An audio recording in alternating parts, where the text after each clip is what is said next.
السلام عليكم ورحمة الله تعالى وبركاته. مرحبا بكم متابعينا على قناتنا الحروق تي في. تحية طيبة للجميع وتحية طيبة لكل متابعينا عبر تراب الوطن. إذا مشاهدينا الكرام، ترتقب مصلحة الأرصاد الجوية خلال يوم الجمعة الموافق للسادس من جونفي،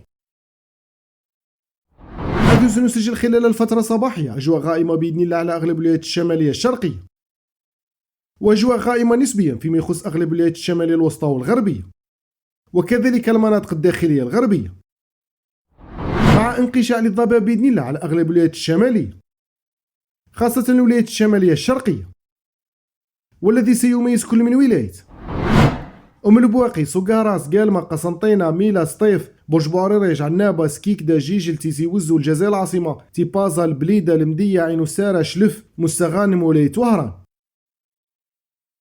أما خلال أمسية يوم الجمعة فستبقى الأجواء غائمة نسبيا بإذن الله على أغلب الولايات الداخلية الشرقية، على كل من ولاية سوقاراس، قالمة، قسنطينة، أم البواقي، تبسة، خنشلة، وولاية باتنا، وأجواء مستقرة مشمسة بإذن الله على أغلب الولايات الشمالية الوسطى والغربية، وكذلك المناطق الجنوبية.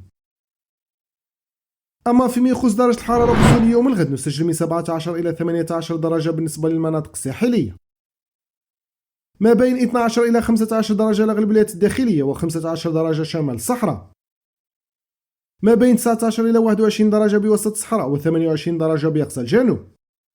شكرا على المتابعة، ولا تنسى الاشتراك في القناة لنوافيكم بكل المستجدات.